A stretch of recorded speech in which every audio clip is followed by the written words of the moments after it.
and about a 3-day horse ride if you happen to have a horse or are in a good carriage. So Schwarzenau is a very small town. It's located on the Ada River in the state of North Rhine-Westphalia. That's what this is. It's located 84 miles by highway from the Ronneburg. Today, its population is just 328 people.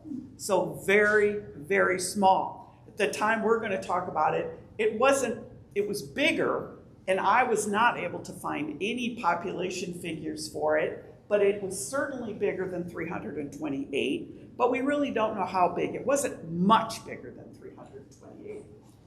Why is this place so important? And here's a little slide. This is the, whoops.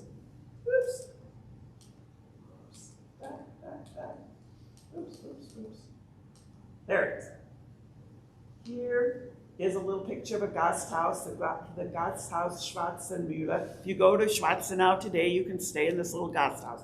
In this little town, I found 4 Gasthauses, and they all look good. And just so you know, you can book one through Expedia, and it'll be anywhere from 90 mark or euros to 200 euros, depending upon what you get and so forth. So it's not, out of reach.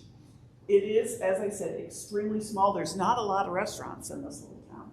Why is this little town interesting? Why do we even mention it? As I said, it crops up in our history all the time. It's where Eberhard Ludwig Gruber lived at the end of his life. It's where Johann Adam Gruber gave his first recorded testimony, was in Schwarzenau. This is the town where Eberhard Gruber died. And this is a town where Ursula Meyer had a huge crisis of faith.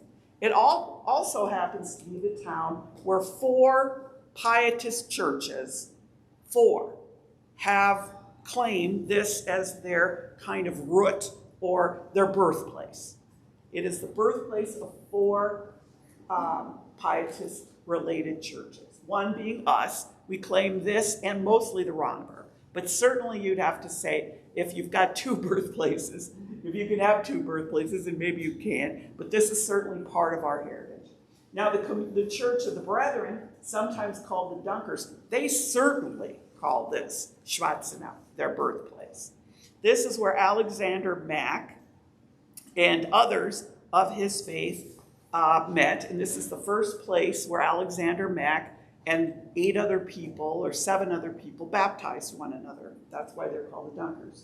The Ephrata Cloister, Conrad Beisel, who was the founder of the Ephrata Cloister, came here and found his faith, as is described in his own autobiography, in Schwarzenau. And the 4th are the Danish Inspirationists, and that's because of a man by the name of Dr. Samuel Karl, who was a very, very good friend of Eberhard Ludwig Gruber and attended him at his death. He was a physician. He spent so much time in Schwarzenau. And he went off after spending time in Schwarzenau because he was called to be the court physician to the kings of Denmark and the Netherlands. And when he was in Denmark, he established his own Inspirationist congregations there. And that's the beginning of the Danish Inspirationists, and there are still Danish Inspirationist churches to this day.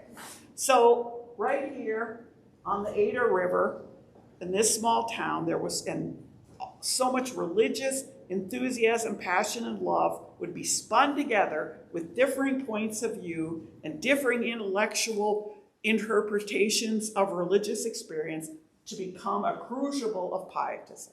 And I should say that all 4 of those things happened in about 1 decade, between 1710 and 1720 in this little town. These are pictures of Schwarzenau, courtesy of the Tourism Office of Schwarzenau, which my sister, my daughter-in-law Marie helped me get a hold of. And also our good friend Rainer Ehrt made a visit there, and he found some historical pictures. And this is a picture of the Ada River that flows right through the middle of Schwarzenau, and this is where Alexander Mack and his friends baptized one another. This structure over here is called the Herrenhaus, it's critical to our story about this little town.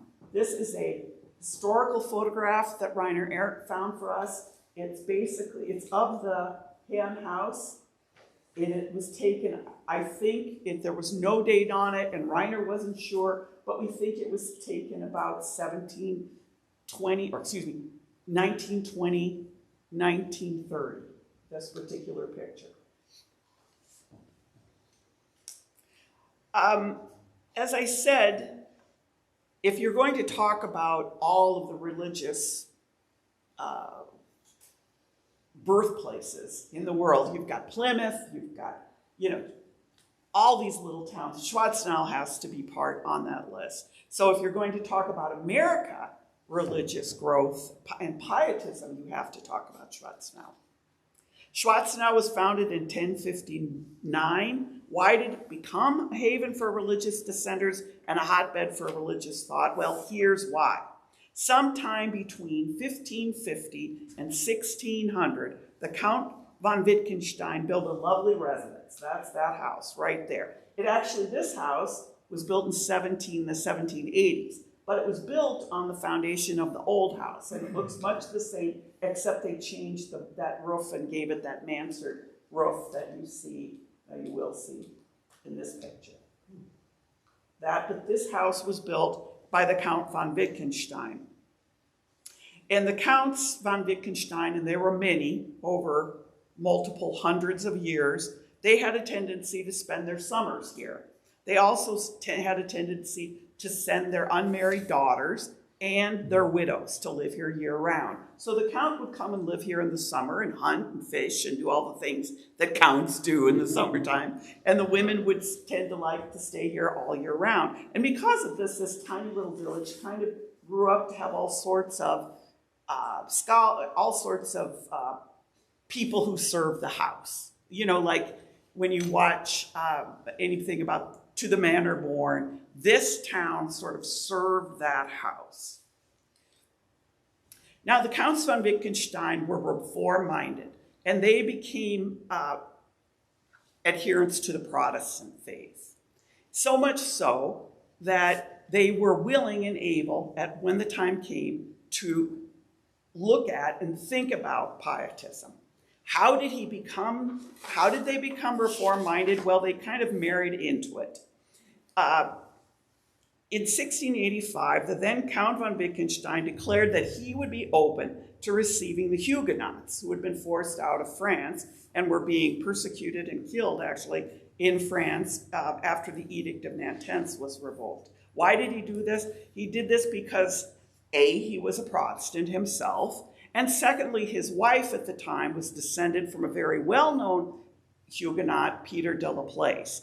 Countess von Wittgenstein asked her husband to let 40 Huguenot families move to Schwarzenau, and he agreed. They came, they did well, they prospered, and thus this little town all of a sudden had a Huguenot influence. Then came the horrible 30 Years' War, and they destroyed much of the town, and a lot of the people in the town were killed or died of disease or starvation.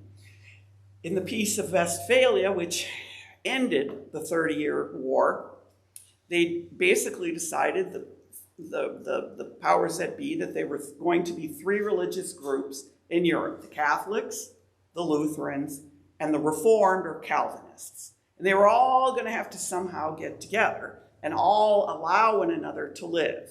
Well, there was a lot of heaving and hoeing and a lot of disagreement, but they sort of got along for a period of time. And during that period of time, the various counts, including the Count von Wittgenstein, said, hey, we have to rebuild our decimated populations, and we have to rebuild these towns. And so he was open to the idea of letting other groups in. That sounds very much like what Prince Casimir and Prince von Isenberg did, and hence Ursula Meyer, E.L. Gruber, all ended up down there and beating it, because Prince von Isenberg and Prince Casimir wanted to repopulate their very decimated villages and the decimated Ronneberg area after the 30 Years' War. Meanwhile, 84 miles to the north and west, Count von Wittgenstein, Heinrich Albrecht was his name, did the very same. Now, Heinrich Albrecht was apparently a kind of a nice guy. He was just a flat out nice guy. But oddly enough, he was married to 3 different wives. He outlived them all, and they all happened to have the same first name, which was kind of handy for him, I suppose. They were all named Sophie. Okay, so handy for him. And all 3 were from very prominent title families, and they all 3 came to live in that house. The 3rd Sophie, whom he married in 1705, she's the important one to our particular story, and she's the important one for Pietism, because Countess Sophie Florentine was sister to Prince Casimir. Prince Casimir of Berleburg Castle had a direct influence on the Pietist movement in this part of the world. He had a direct influence on, say, the Prince of Isenberg at the Ronneberg. And Prince Casimir was the guy who said, okay, not only are we going to kind of talk about Pietism, we're going to let Pietism be taught in universities. Now, I'm not going to go in today about what is Pietism, because we've talked about that at other talks, and we'll probably be talking about it again in future. And I know next week we're touching on it. But Pietism was the kind of thing that other churches really did not care for. And so if you were in favor of it, you were going in opposition to the mainstream. So these guys who were saying, yeah, you can come live here, you Pietists, they were definitely not in the mainstream. And Pietists all over Europe were being persecuted. So when Sophie very nicely told her husband she thought they ought to let a few Pietists come live in their town, he agreed, being the nice guy he was. Those 2 people were really committing kind of a revolutionary act, but they went ahead and did it. His sister, Count von Wittgenstein, also his sister, at the same time, she was doing likewise with her family. But the good Count Heinrich Albrecht was totally open to it. So Schwarzenau was the summer seat of their village and became a haven for the Pietists, in particular Alexander Mack. Now, how did Alexander Mack get here? Well, I will tell you. But first, I want to show you, this is the Alexander Mack Museum in Schwarzenau. Here's kind of a neat sketch of Alexander Mack. Alexander Mack is the founder of the Church of the Brethren. And the Church of the Brethren is a going concern to this day. There are over 2,000 Church of the Brethren congregations in the United States and well over 700,000 members all over the world. And they have their home, their birthplace is in Schwarzenau. They erected this nice plaque in front of the hen house and dedicated to Heinrich Albrecht. They failed to mention lovely Sophie, and they probably should have, because she was really the power behind the throne, but they did. And they put that up in 2008 when they had their 300th anniversary. They celebrated their 300th anniversary in 2008, and we celebrated ours in 2014. And mind you, we were all sitting together in a town that's smaller than Middle Amana, arguing it out for many, many years before then. But here we are, and look at here are these chairs. Don't they look familiar? Don't those desks look familiar? All of this is in the Alexander Mack Museum in Schwarzenau. This is a picture of some hovels, but they were actually homes in Schwarzenau, taken in about 1950, 1930. When I was first looking at these pictures, I thought, well, Amana historic preservation I can take a little hard, because if it looked that bad and they got it to look like that, we can take heart. See, here's a little house. This was probably in about 1920 this picture was taken. This is what it looks like today. And they have, the tourism has a little kiosk right in the center of the village with this map. And then they have all the historical notifications right on that little map. This is a picture of the back of one of the guest houses. And here again is the Ader River. And then over here approximately would be that Heron House that we talked about. Church of the Brethren scholar Lawrence Schultz discovered, written on the parsonage journal of a Schwarzenau Reformed churchman who was a preacher in Schwarzenau. And he wrote this about Schwarzenau. They call it a valley of peace. a gathering place of sincere Christian life. In that time, there was no other spot at which at one time there was so much love for our Lord, so much self-denial, and so much prayer and Bible study. And seldom has there been a place like that. Heaven was open above this village, and the Lord's angels went up and down. He wrote. Schwarzenau's population, after Sophie and Heinrich Albrecht invited pietists to come live there, swelled from 300 people to probably a couple thousand people. There was not enough housing. And so there were people literally living in woodsheds. They were living in hovels. One of those people we're going to talk about here in a moment. And he sort of adopted that lifestyle as a indication of his Christian faith. A book written by Donald Dernbaugh called Brethren Beginnings details the early movements and travels of the pietist writers and of the pietist preachers. And sometimes it's frankly hard to follow who goes where and what they're all doing, but they all bop between Schwarzenau and Biedingen. Biedingen had the same setup in terms of its political willingness to be tolerant to pietists as Schwarzenau.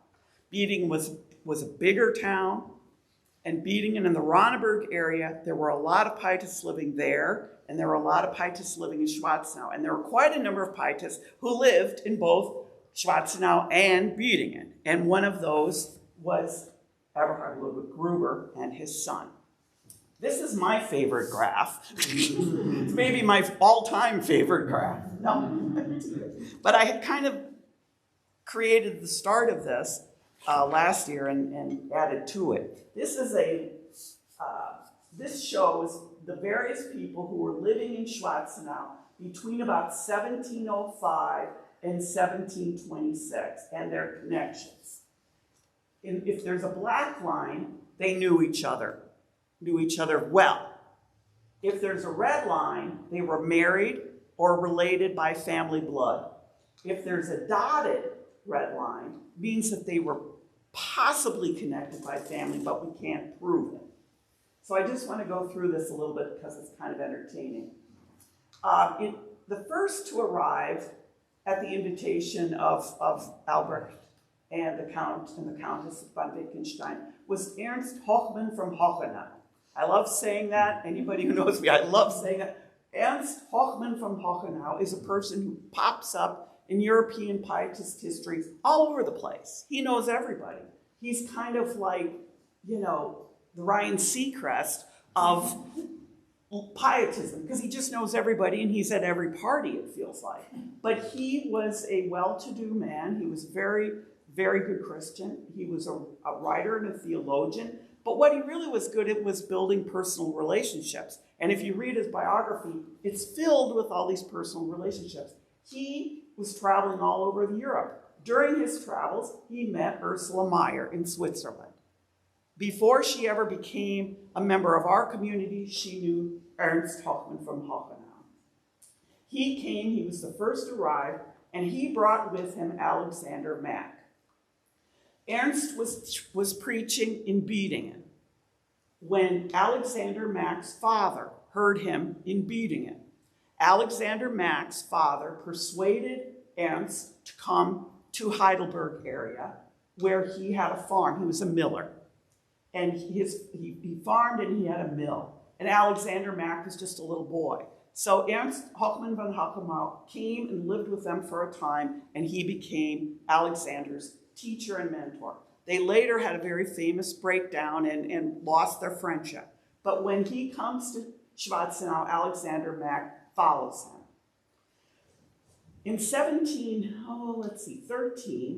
a guy by the name of Christoph Sauer arrives roughly in this area. We don't know really where he lands, but he lands somewhere between Biedingen and Schwarzenau. First he's in Biedingen, then he's in Schwarzenau. It's kind of vague. But we do know that Conrad Beisel, who was the founder of the Ephrata colony in Pennsylvania, was in contact with our community, and John Bendorf has found where he's mentioned in a couple of our testimonies. Conrad Beisel if you're ever going to Germantown, Pennsylvania, it's worth visiting the Ephrata community, the Ephrata cloister. It's a very unusual group. It has a very unusual history, but it's interesting. John or John Hoppe? He's not here. Yeah. Anyway, okay, where is, oh yeah. He arrives in Schwarzenau roughly in this time period, though I put 1713 down here, but we really don't know for sure. We do know, rents a house from a man by the name of Johann Georg Stiefel. And Johann Georg Stiefel is Elizabeth Ann Stiefel's brother, and she will marry Johann Adam Gruber. Okay? Johann Adam Gruber and Elizabeth Stiefel get married in Schwarzenau, and they have 2 sons, and they will eventually depart Schwarzenau for America. But before that happens, Johann Adam is not living in Schwarzenau. His father is, but he's traveling around all over getting and helping build the Inspirationist community. So he's off building the Inspirationist community. Eberhard, who is not of Werkzeit, Johann Adam is of Werkzeit, he is here in Schwarzenau. Now, as you recall, people, he started in Himbach. How did he get here? Well, he was tossed out of Himbach, as was Johann Adam. First, Johann Adam was asked to leave. He was asked to leave Büdingen, and he did. And then eventually, Eberhard Ludwig Gruber is asked to leave Himbach, and he does. And he prays on where he should go. They first go to Marienborn briefly, and then eventually they come to Schwarzenau. Where did they live when they were in Schwarzenau? Well, that's a very good question. We know from reading our inspiration histories that he lived in the home of Countess Kastal. It was a house called Friedenthal in Schwarzenau. I have not been able to locate this house. I've gone through and looked at all the pictures I can find of homes in that area. I've tried to Google where this could possibly be, and I've not been able to find it. Doesn't mean it doesn't exist, it just means that I can't find it. We do know that he was there at the time, in this house, at the time of his death, attended by Johann Samuel Karl. Both Johann Samuel Karl write about this, and it's also written down in our Inspiration Historie, Volume 1.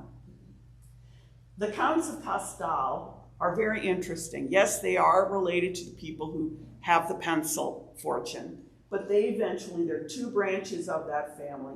And this branch, we think, from doing the research that I've been able to do, Countess Kastal, I believe, is from the Augustus Franz Friedrich of the Kastal-Rheinlingen branch, because they own property in this area. They were the only ones I could find who did own property in the Schwarzenau area. The other branch of their family remained Roman Catholics, and I doubt very much that any Roman Catholic would have given E.L. Gruber, who was being called a heretic by the Roman Catholics, a place to live. So we have Countess Kastal to thank. So we've got 2 countesses to thank, Countess Sophie and Countess Kastal.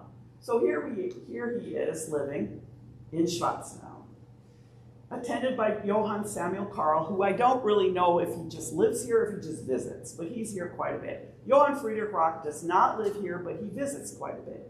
Ursula Meyer does not live here. She lives at the Ronneberg near Büdingen, but she visits quite a bit. Hochmann von Hockenau, he lives here. Alexander Mack lives here.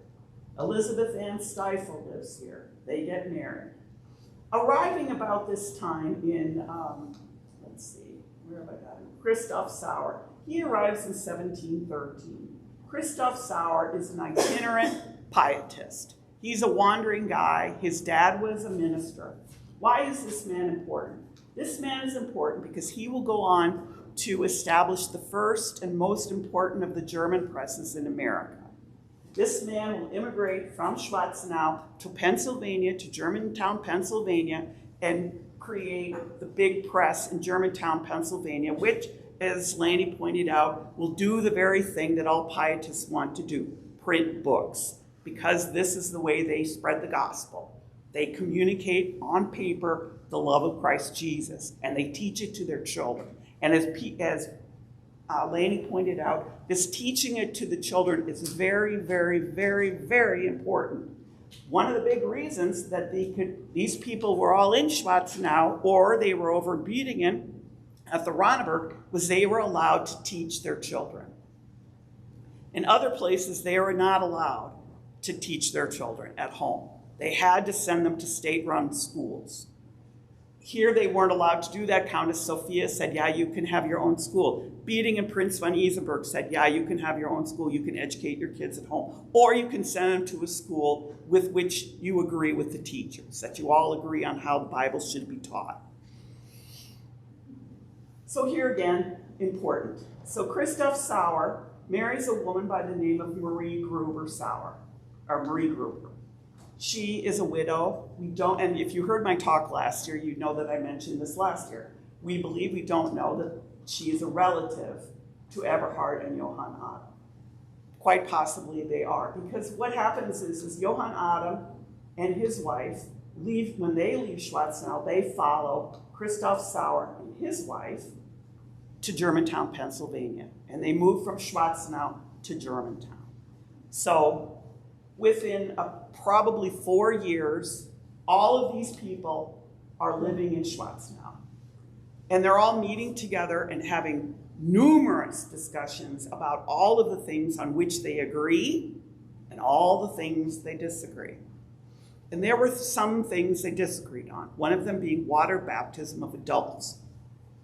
Alexander Mack baptized people in the Adar River, as we saw here by these pictures. Right here, this lovely river, walked out the door and they were baptizing people.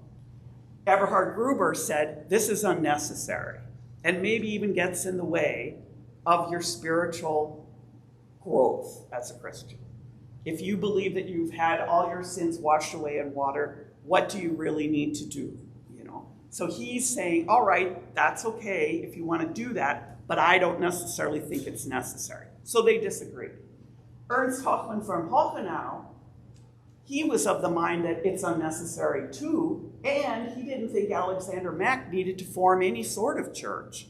Eberhard Gruber thought that it was important, and Johann Adam and J.F. Rock and Ursula Meyer felt it was important to form community, but they didn't believe in the water baptism piece.